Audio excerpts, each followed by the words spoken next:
Hello.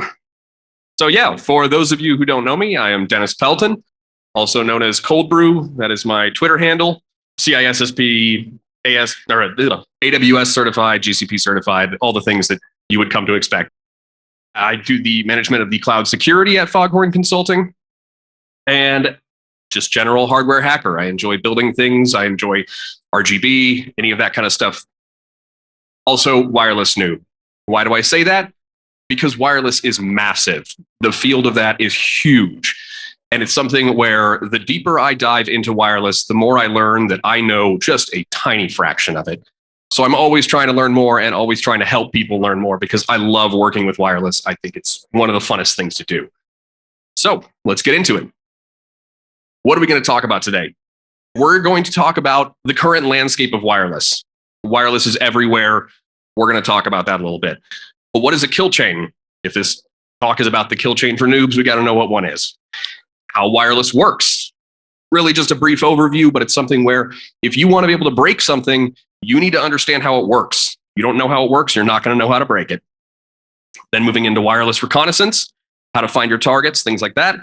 Wireless attacks, how to actually penetrate the network, and then how to protect your network from all of this. So wireless is everywhere. So yeah, we've got this picture of kind of a generic office here. You can see there's like a wireless light controller. I'm sure people have things like the Hue lights and stuff like that. Wireless AC controller. I have one in my house, but some businesses, I'm sure they run them too. Wireless access points, phones, door locks, clients, cell phones, everything. I mean, all of this runs on some form of wireless. I think there was like a wireless door lock for like NFC and things like that. All of this is running on wireless, which means all of this is vulnerable in some way to wireless attacks. Why do we do this? Well, because it's convenient. So someone at PagerDuty, I have no idea who, said that people complain about security, but opt for convenience. And this is really kind of the crux of the issue, is that whatever is most convenient, that's what people are going to do. And that's what we can now exploit. What is a kill chain? According to Wikipedia, the term kill chain is a military concept which identifies the structure of an attack. It consists of identification of the target, dispatching of forces to the target, initiation of the attack on the target, and destruction of the target. I know some people hate using the military terms for InfoSec stuff, and I get that. But at the same time, this right here, it's basically like the MITRE ATT&CK framework. It's a very small version of it, but it's all the steps that you're going to go through to do an attack. It doesn't matter if it's a physical attack or if it's a InfoSec attack. This is how it's going to work. The most important part of this is that at the bottom there, the idea of breaking an opponent's kill chain is a method of defense or preemptive action. Once you know how these kill chains work, you can spot the signs of them starting and you can stop them before they even happen. So that's kind of the reason for using this for my talk. Okay, so how Wi-Fi works. This is clearly very high level, just Wi-Fi in a nutshell. But you've got your wireless APs that are broadcasting their SSIDs using beacon frames. So they are constantly just blasting out there to the world, hey, I'm Starbucks, hey, I'm Starbucks, waiting for your phone to kind of pick that up. Now, your wireless clients, like your phones and stuff like that, they are also broadcasting their PNLs, which is their preferred network list. And that's just saying like, hey, I've connected to this before, and it's kind of blasting those out there. When there's a match, the client sends a probe request, the AP replies with a probe response, and now you're going to initiate that connection between the two. Obviously, some of you out there can probably already see how this is exploitable, but one quick note here on this. Yes, DDoS attacks or DOS attacks can work against APs because anytime they accept that response from a client, they're going to process that and try to respond to it. So like anything that does that, yes, you can DOS it. And originally I was just going to make this just a super quick note, but in chatting with some people about it, it turns out there is actually kind of an interesting, very theoretical attack vector for this. But the one that was brought up was if you have your security cameras on a wireless network, if some attacker were to be able to come up there and deauth that and then DOS your APs, now your wireless cameras cannot reconnect to those APs because the APs are overloaded. Now your security cameras don't work. So it's something to think about, very theoretical. It's unlikely you're going to see it ever in the wild, but it's at least a thing. So a little deeper into this, there's different security options for Wi-Fi, things like WEP, WPA, which comes in standard and enterprise, things like that. There is also things like WPS, but we're not really going to talk about that because really, I don't think any businesses use that and no one should be using that at all. Same with WEP. WEP is so outdated at this point, you should not be using it. I'm not really going to go over that. If you want to learn about WEP, you can dig into it. And then the last thing on this is that Wi-Fi supports access point handoff to move between APs. And we're going to dig into that in a little bit, but that's kind of an important thing that we're going to talk about as we go on. And then off the side there, we've got some different stats. Those are from Wiggle. That was from October of 2022, so that is current. That is how many are out there of each of those kinds, and that's globally. So you can see that WPA2 is the strongest contender by far. WPA3, which is still fairly new and doesn't really have a lot of adoption yet, it's at 0.03. We're not even at 0.1% on that. So that's something else to kind of keep in mind as we're going through this. So the first thing, identification of the target. What does that correspond to for us? That's the wireless reconnaissance right there. It's finding your target and finding the information about your target that you need to be able to, actually perform your attack. So for Wi-Fi, that's wardriving or war walking or, whatever you want to call it. This actually comes from ward dialing. Back in the day, people would, just dial up different phone numbers until they hit a modem because it was pretty obvious when you hit a modem.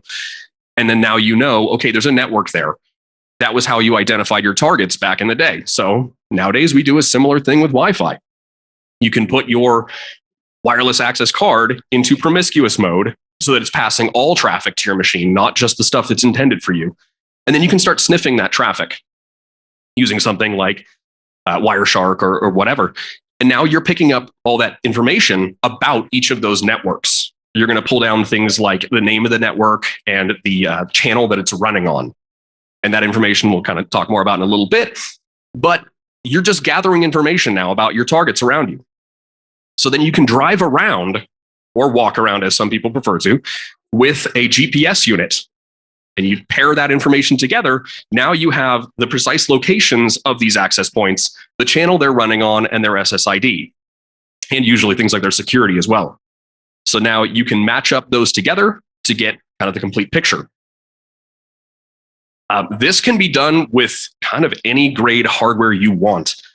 On this example here, we've got on the left there, that yellow one, clearly a very intense extreme box that was made specifically for this purpose. But then you've got things like this other one up there on the top right, where it's just a Raspberry Pi attached to an Alpha card with a GPS unit slapped on the top. So you can make these by spending as much or as little money as you want. The person down there in the bottom corner is literally just using their laptop with a couple of wires plugged into it for different things. As an example, this badge is actually able to do this kind of stuff. Like, you can spend any amount of money on this as you want. It can be really cheap. So then what do you do once you have all that information? Well, there's an online database called wiggle.net. And what is this? It's just a global aggregation of all of that data. So shown on here is New York City, but you can see the blue and the purple and all that stuff. That's all different networks. And if you zoom in there, you can actually see the network names, what channel they're running on, all that information globally. So even if you don't even want to set up one of these devices to get this information, you can just go to wiggle.net, zoom into where you want to target, and you've got all the information you need to get started. So the next step, dispatching of forces to your target. So this, at least in my mind, I've kind of correlated this to rogue wireless AP attacks. So the first one we're going to talk about is the Karma attack. As we talked about earlier, the devices are broadcasting their preferred network lists. So what is a Karma attack? It just takes that information that's being broadcasted and says, yeah, that's me. Hopefully someone recognizes this meme there, because I thought that was hilarious. But for those of you who don't know, that guy was from Friends. Anytime they talked about anything, he would just say that he was that. So same idea. Phone says, hey, I'm looking for Starbucks. The AP replies, yep, I'm Starbucks. And now they connect because they don't know. So here's a little bit more deeper dive into it. So called a rogue AP attack or malicious AP or evil twin. There's all kinds of different names for it out there, but it's all the same attack. So it accepts that probe request and just responds accordingly. So now that client connects, and now you control their traffic because they think you're Starbucks. And so especially if you're somewhere near a Starbucks, you just need to connect your rogue AP to the real one. And now you're passing along all their traffic. But anything that you want to mislead or control or tamper with, you can. So the one kind of downside to this attack is that it can only work if there's no authentication needed. But again, that's something like Starbucks or whatever. I recently learned that the top 2 most used SSIDs globally is like Xfinity and Xfinity free Wi-Fi or something like that. Both of those are everywhere. I run into them everywhere. I'm sure you guys have seen them everywhere. That's an open network. If you were to broadcast a malicious AP on there, you're now controlling anybody that connects to you. And again, this can be done super cheap. There's an example right there of one that I built just kind of in my garage for fun. I mean, that's $5 worth of parts total. And it's tiny and it runs off a little 9-volt battery and it lasts forever. It's also built into the Wi-Fi Pineapple. So anybody who has that, that's kind of the main attack that it does, is that karma attack. So we're going to do a little bit of talk here about how DNS works. I'm sure most of you know this already, but just as a quick refresher. So if the client types in something, wildwesthackinfest.com, into their browser, the browser is going to query DNS servers to try to find out where that is. So DNS server says, hey, I have that. Here's the IP address of it, and returns it. And now the user's browser is going to take that IP address and go to that server. Clearly, there's a lot more to DNS than just this, but this gets you enough information if you know nothing about it. So what is the karma attack in a real scenario using this? Is, yeah, attacker sets up a malicious AP in a local coffee shop and broadcasts that SSID of Starbucks, like I was talking about. So somebody, employees of a local business, they go to the coffee shop in the morning to do some work or just to grab some coffee or whatever. Their phones, their laptops, their whatever it is they have with them is going to see that Starbucks SSID, and it's just going to automatically connect because it says, hey, I've connected to that before. I know it's safe. I'm just going to connect. And it just connects for you. Now, when that employee logs into their sensitive information or whatever, they, go to their company app, you are the one who's seeing that data they're passing in. And you're able to, manipulate it. You're able to adjust the DNS for specific things, like you could adjust Google. So now when they go to google.com, it's not sending them to the real one. It's sending them to your fake one that you've set up because your DNS server is what replies. So what if the target is already connected to an AP? So you go to that Starbucks, you're trying to target a specific person, but they're already there. They're already connected. They're already good to go. Well, your attack's not really going to work because they're already connected to Starbucks, the real one. So this is where a DAuth attack comes in. I had mentioned before that when you connect to a wireless network, they have the ability to switch you over to another AP if your connection starts getting degraded or any kind of those normal reasons where they would want to switch you to a new AP. Well, APs can send those DAuth packets. And if a client gets a DAuth packet, it automatically disconnects. But those DAuth packets, they can come from anywhere. Your phone, your laptop, whatever. It doesn't care where that DAuth packet came from. If it gets one, it says, cool, I'm disconnecting.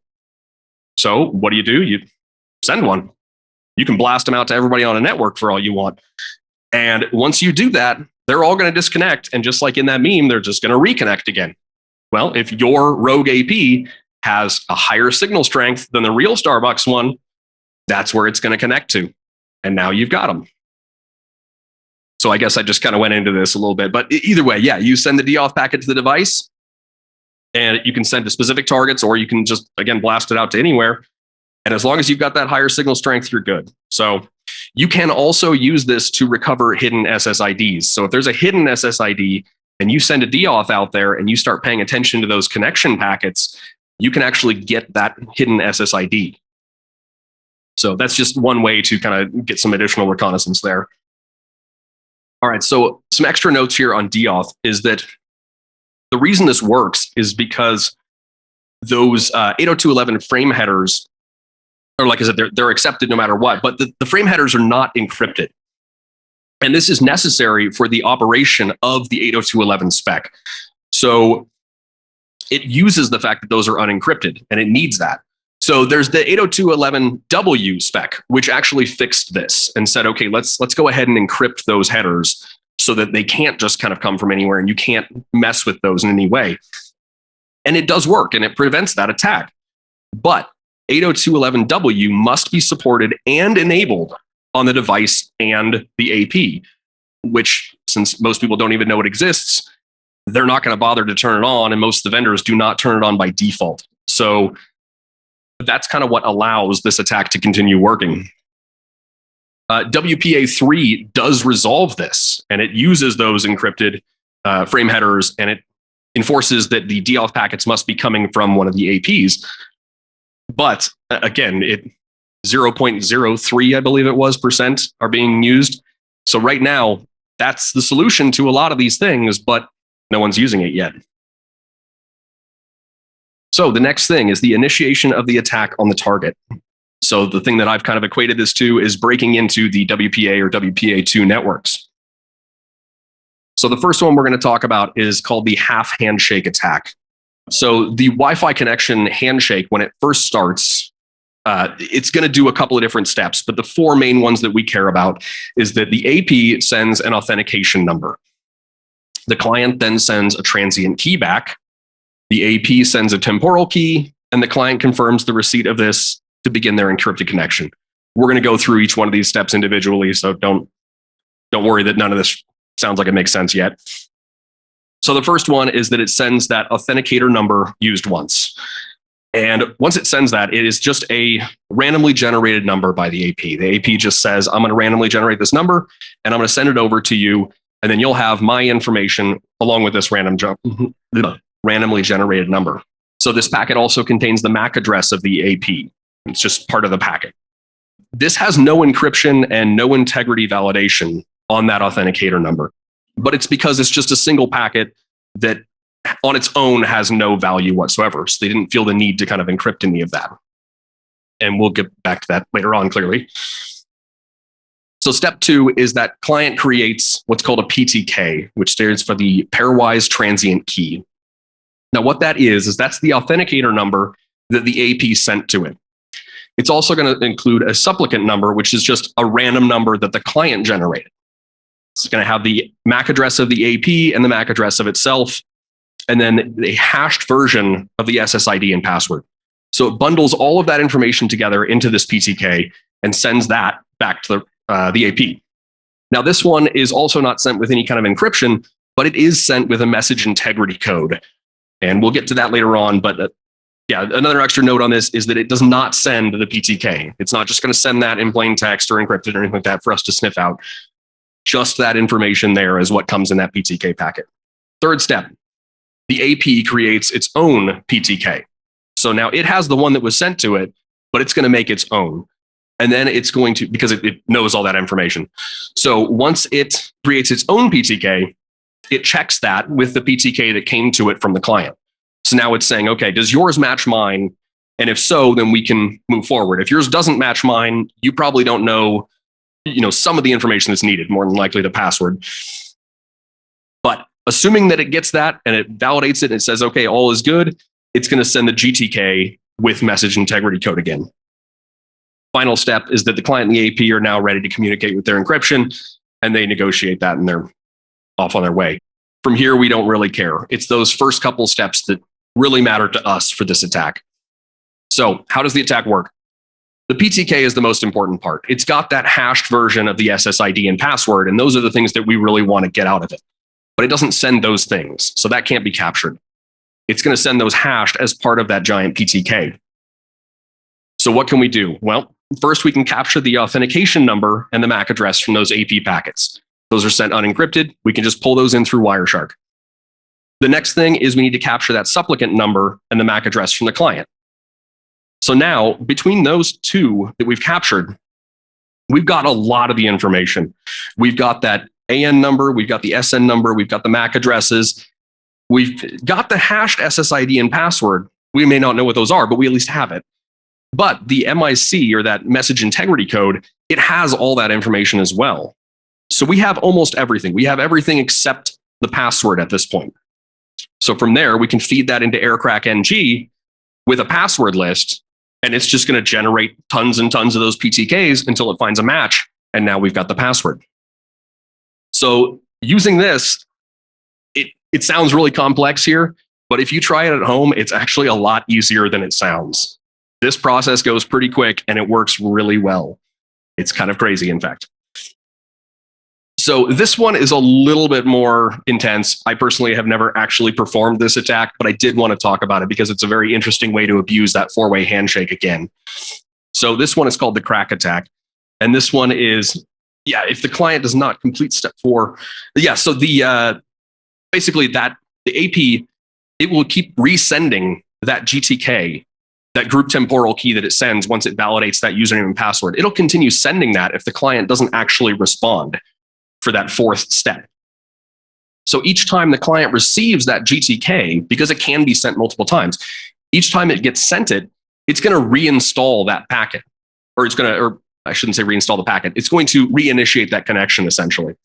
And at that point in time, it's going to reset that packet number, which is what it uses as the IV for its encryption.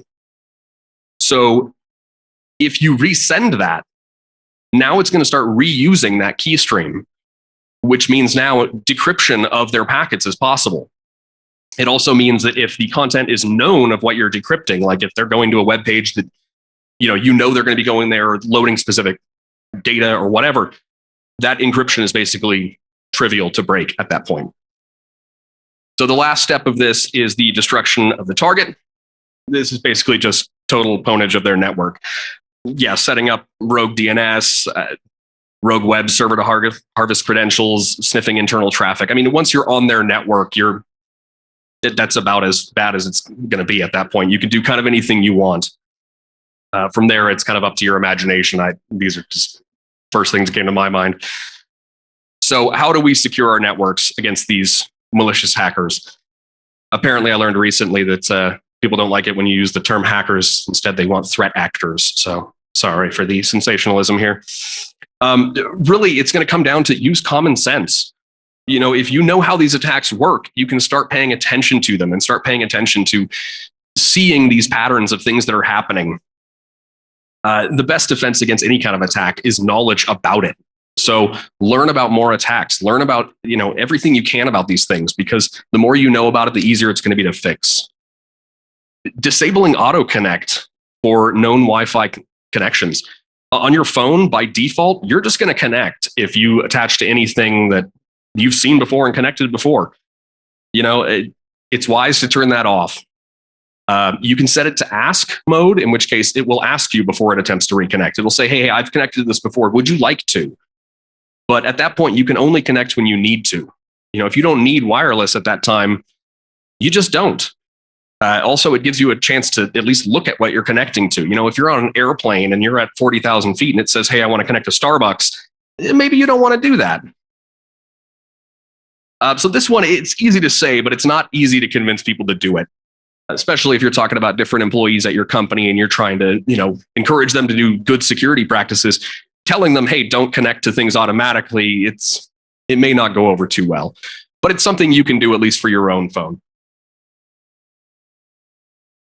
And this can be done on computers too. It's not just for your phone. This screenshot here, this was from just OS X, the current version. So, it's going to be renamed something a little different for any computer or any phone, but basically just setting it, do not auto connect. Using a guest Wi-Fi for employee devices.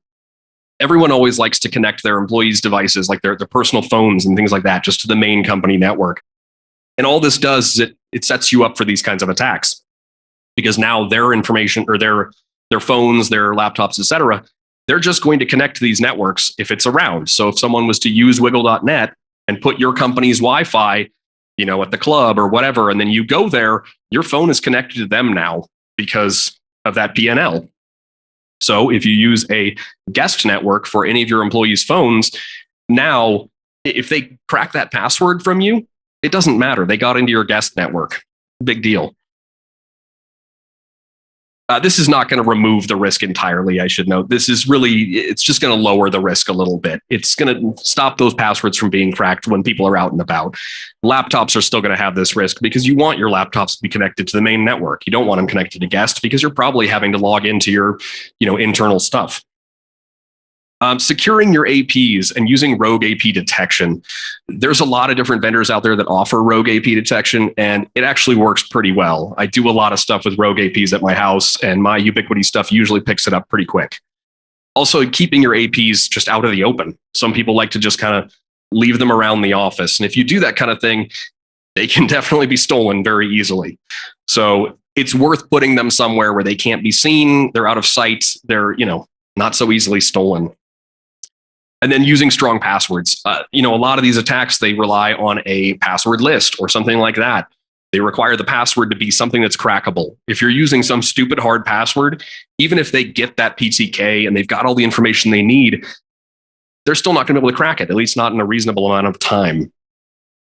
And then using updated devices, the Karma attack, it relies on WPA or WPA2. If you're using WPA3, you can't do it. So it's worth keeping your software up to date and staying up to date with the latest specs and things like that. So that is the end. I honestly have no idea how much time I'm at here, but go ahead and follow me on Twitter if you're on there. And does anybody have any questions? Go for it. Did you say what USB antenna do I use? So I love the alpha ones. I've got a number of different ones from them, and I just love their devices. I feel like they're made really well. They're always picked up by at least Linux pretty much immediately. I have also heard that Panda makes the same quality, but a little bit cheaper. I haven't bought one yet, but I've been told they're really good.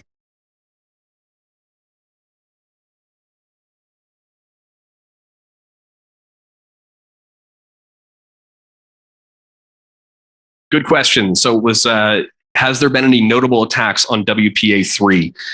Not that I know of. I haven't done a ton of research into WPA3 yet. I would like to do more. But as far as I know, WPA3 is still pretty solid.